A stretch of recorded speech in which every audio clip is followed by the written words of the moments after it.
One, and we're live. Good morning and welcome to Blueforest Connect. I'm Eric Curry, the Public Information Officer for the Wake County Sheriff's Office. I am joined by our Wake County Sheriff, Gerald Baker, and we're here to share with you some important information we hope is valuable to you and your family as you continue to deal with the COVID-19 pandemic and the orders that have been implemented by North Carolina Governor Roy Cooper and Wake County Commissioner Chair Greg Ford that have been put in place to help you stay safe during the past several months. First, Sheriff Baker, would you like to share with the viewers really a little bit about the Sheriff's Office before we go into specifics about the order and how you have implemented some important policies specific to keeping the citizens and residents in this county safe? Yes, thank you. Good morning, Eric.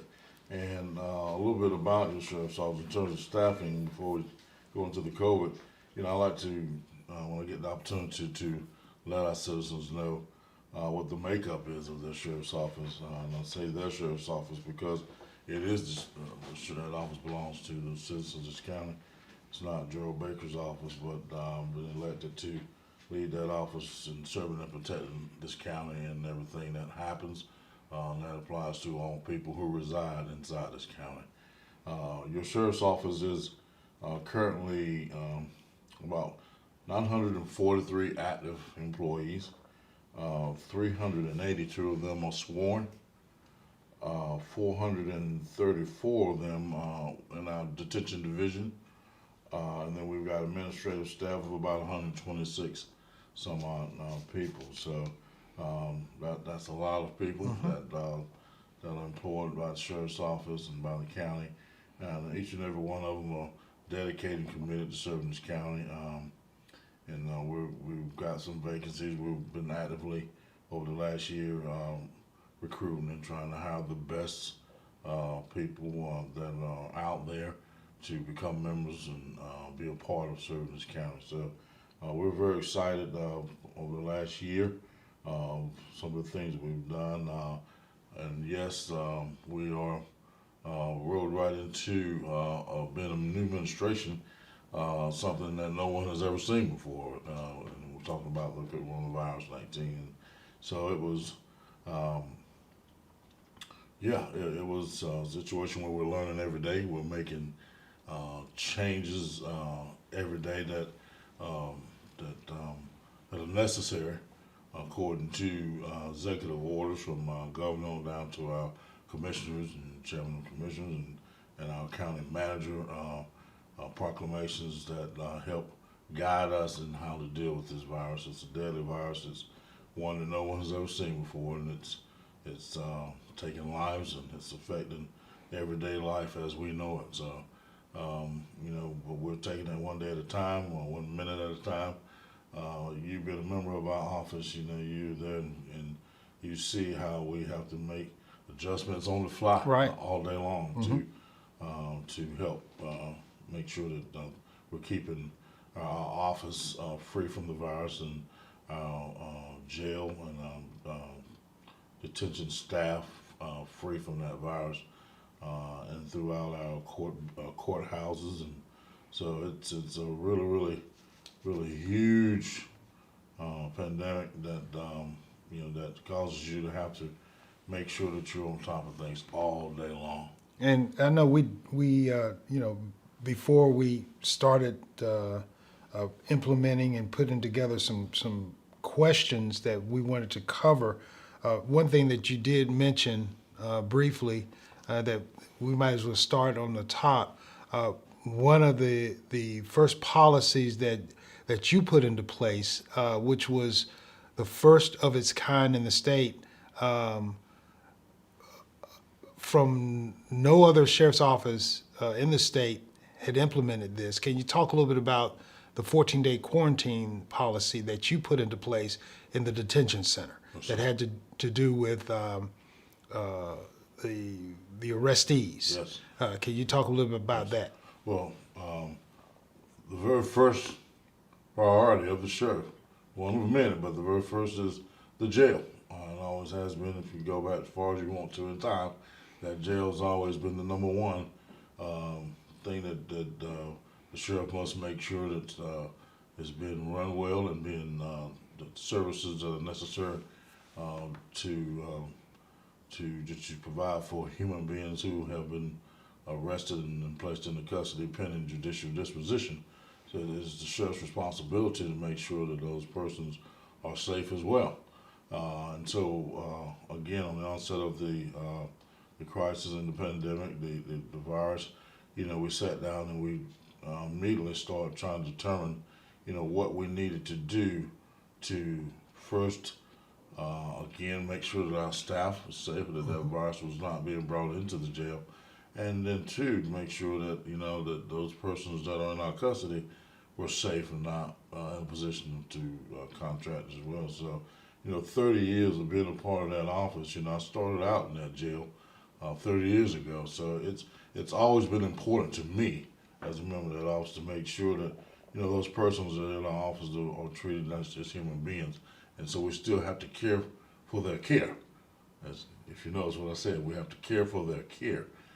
So we just sat there and we went over trying to figure out what things could we implement to make sure that we don't allow that virus in and keep it out. And we came up with a plan to effective immediately any new persons or anyone that was being arrested throughout our county and brought into our jail would go. We moved some, we call them residents, moved some people around, freed up a couple of pods that would allow any new arrest that comes into your Wake County Sheriff's Office, into our jail, that would be screened medically for the virus, and then also processed in and then placed in a pod that was separate and apart from the general population of the jail for a minimum of 14 days should they be in custody that long. So in other words, if they were arrested, processed in through our process, if they bonded out, then fine.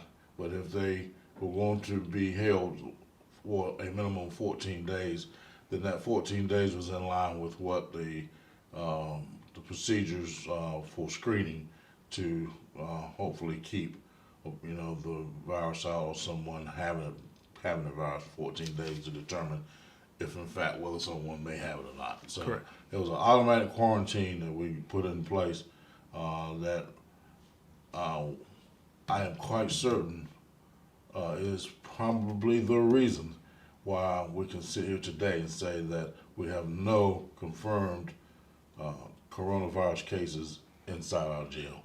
Now, we do have some situations where the screening process is happening, and that's with some staff who may have had a family member that may have been in contact with someone, or even from those that are coming in off the street.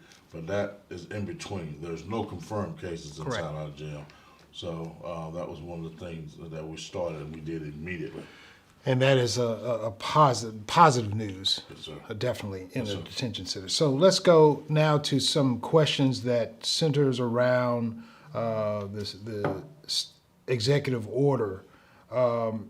Centers around the question that's probably the most popular question coming from residents. Deputies. The question is, are deputies specifically looking for violators who are not going to work to a park, grocery store, or to an approved place around the county? That seems to be the most popular question. Are deputies going out specifically looking to hand out violations of the order? No, and I can certainly speak for our office and the deputies. The executive orders and proclamations included, from a law enforcement standpoint, all of the towns and all the cities that make up Wake County. Through that proclamation, the county government met with the governments of each of those municipalities and come up with an agreement of sorts that each department, each agency would be hands-on in terms of making sure that the duties and things that were necessary as it pertains to that order and dealing with the virus, that all hands were on deck to help out with any given thing. And so the enforcement is what you're speaking of the orders and the restrictions.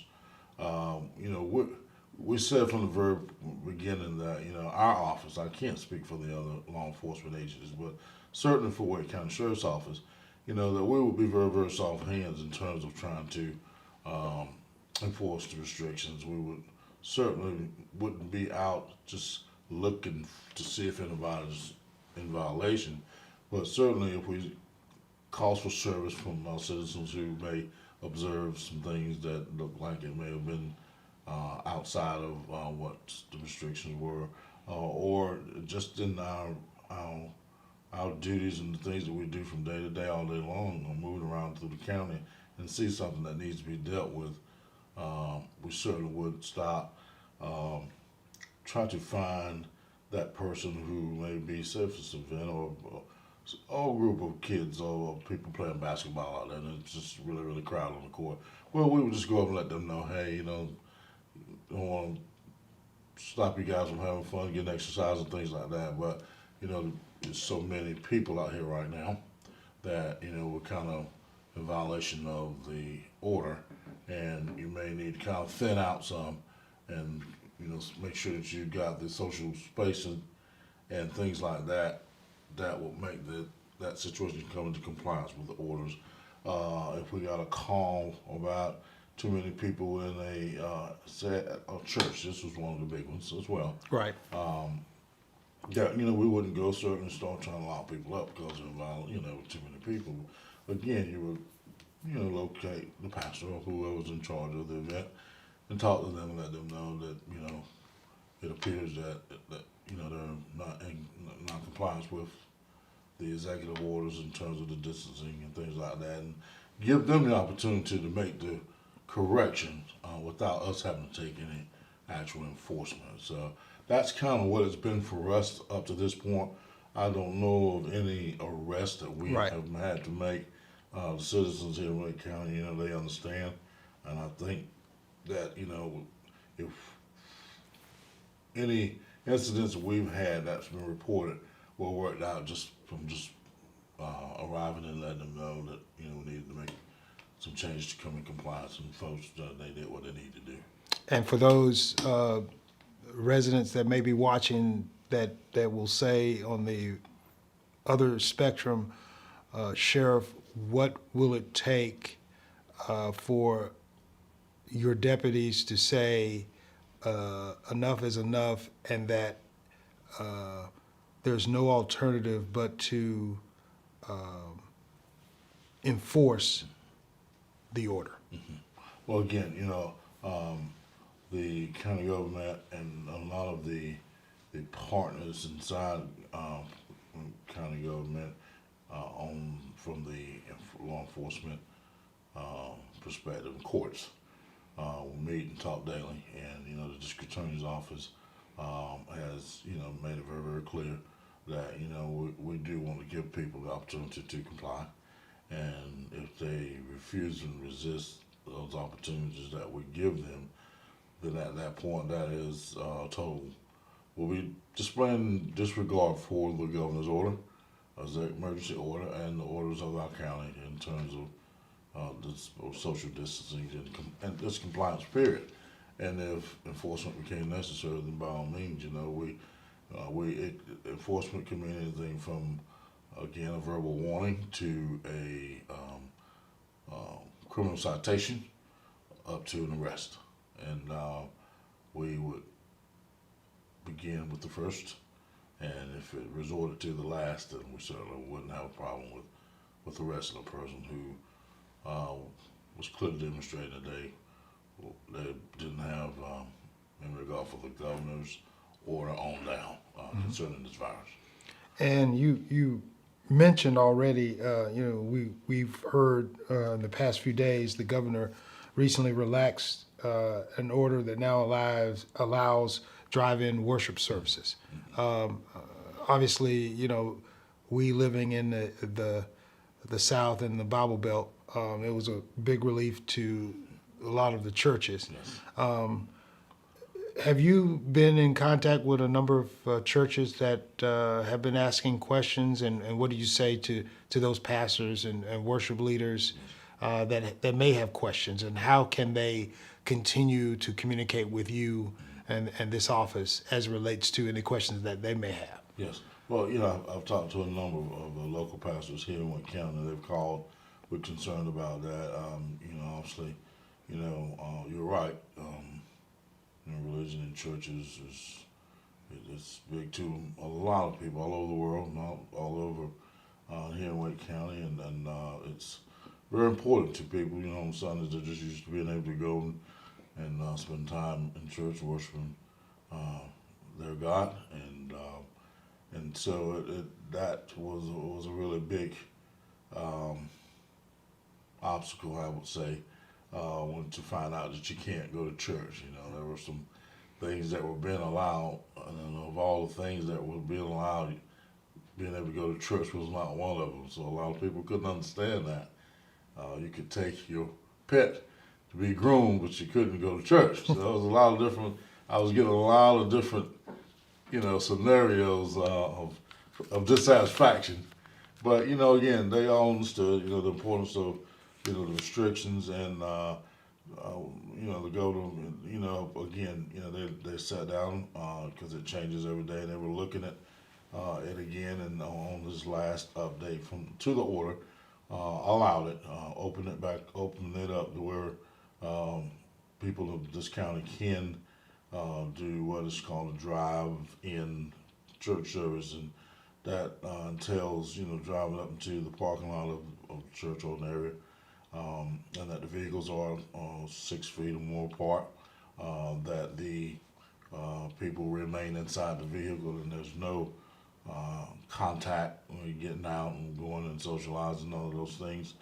And I think it excluded communion services. It excluded, I think, the time offering, because again, it's allowing you to go and worship and get a service from,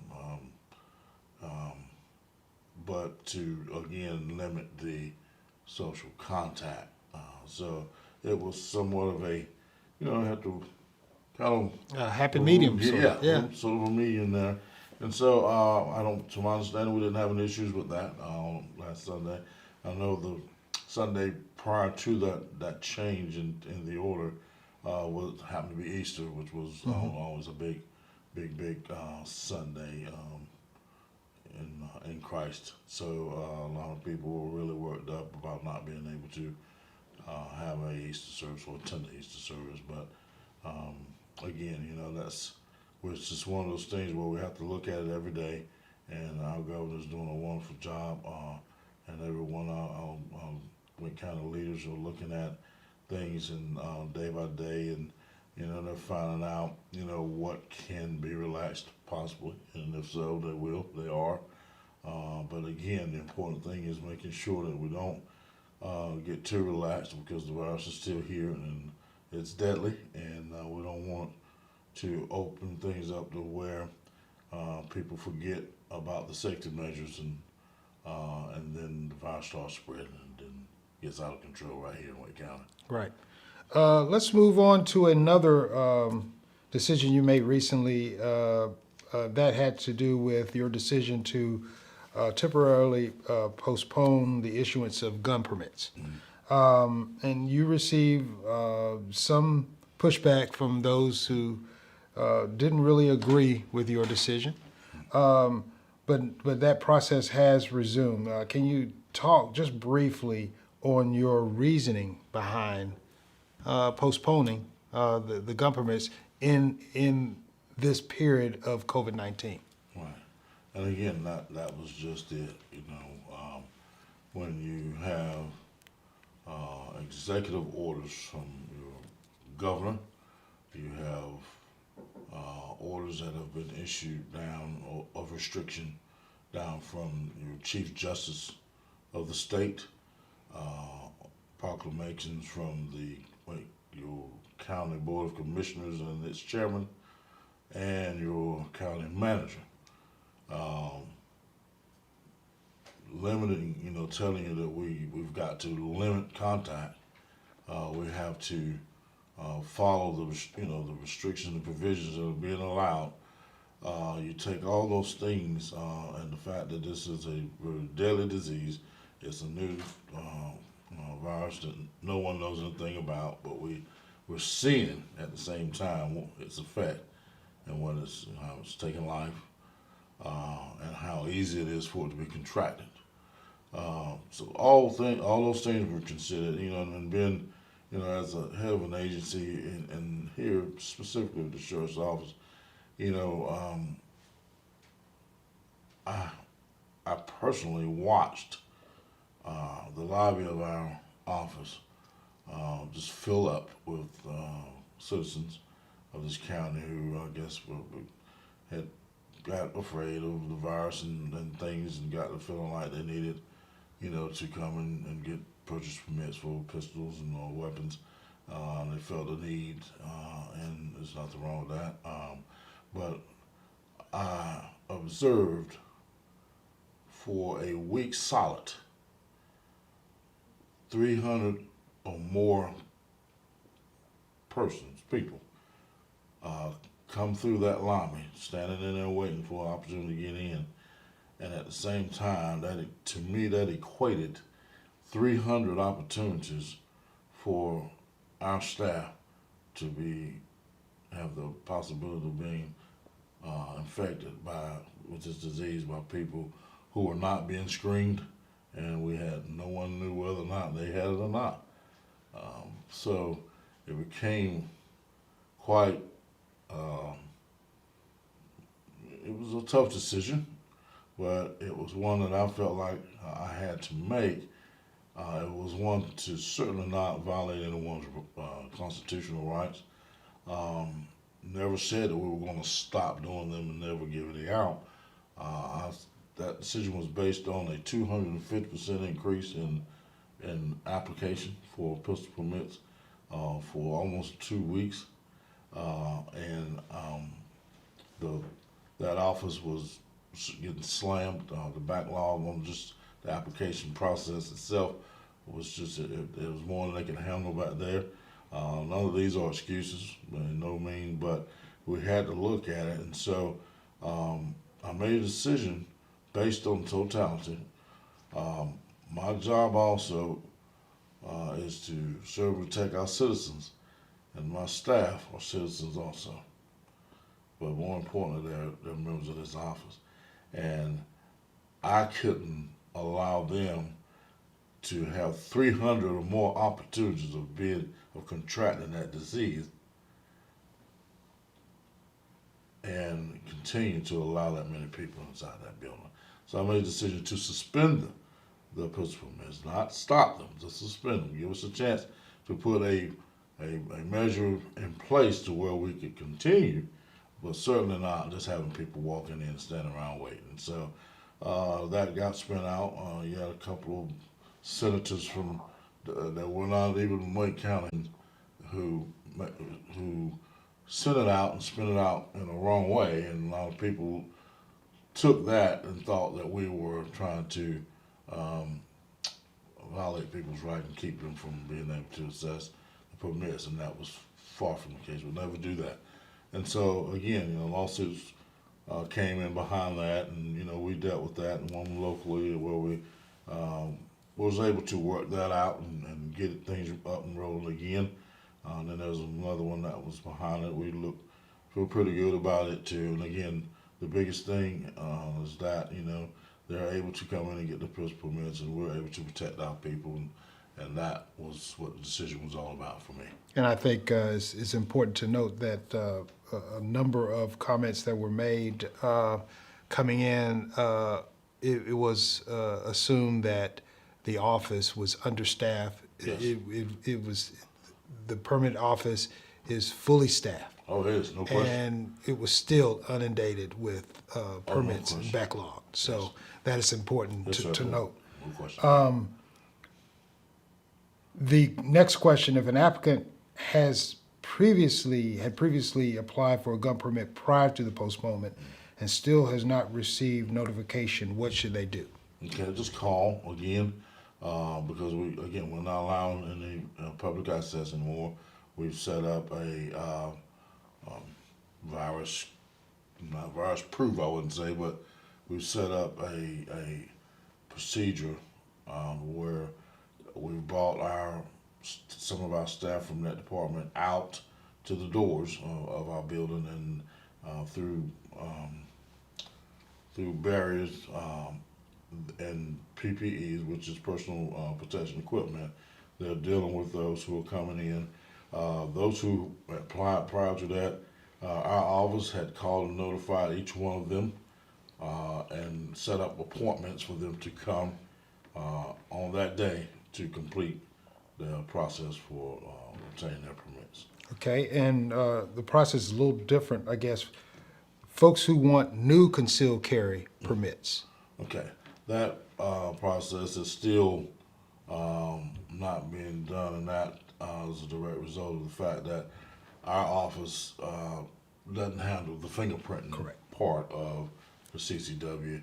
That's done by CCBI, who suspended that their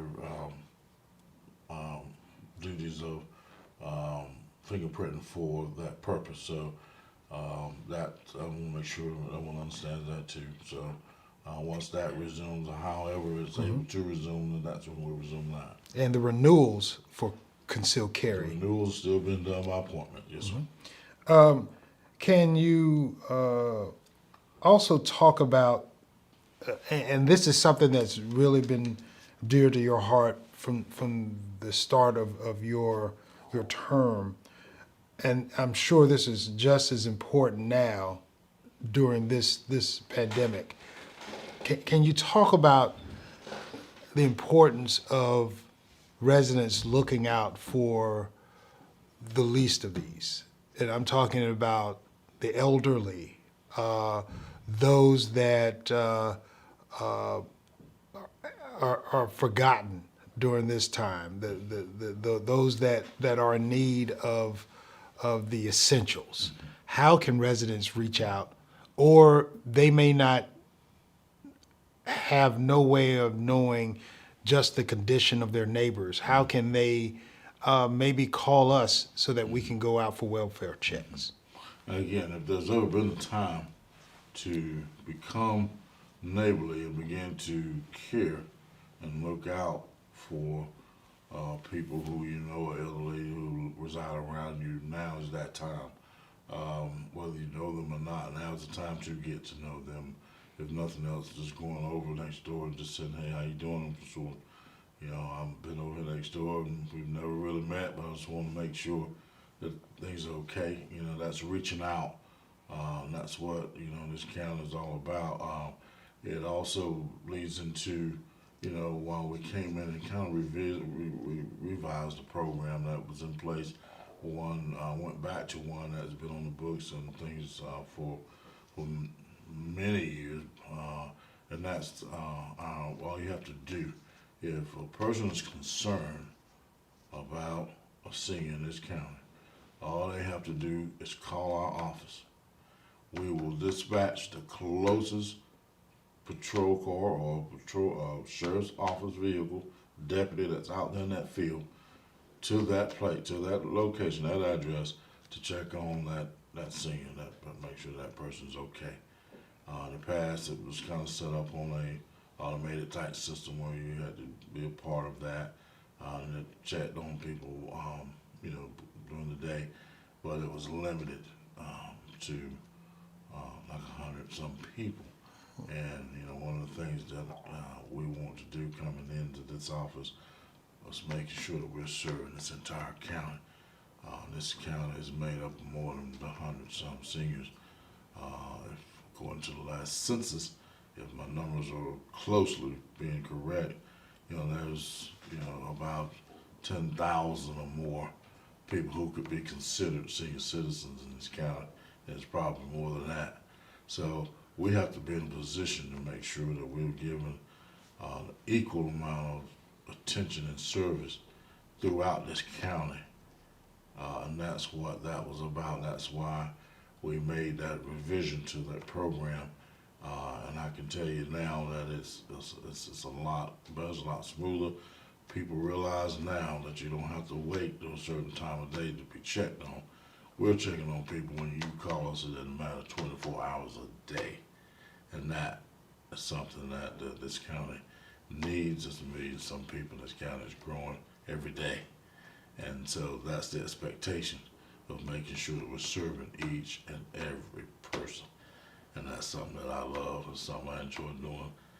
Go to sleep thinking about it, wake up thinking about it.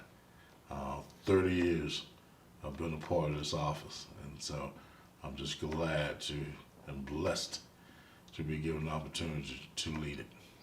And I guess the final closeout, what do you say to the residents as a final thought as on how to continue to deal with this pandemic, where, while Wake County continues to work hard in dealing with something that we've never seen, comparable since 1918 pandemic. What do you say to the residents as they try to continue to deal with this, as we all try to continue to deal with this, as the sheriff of the largest county in this state?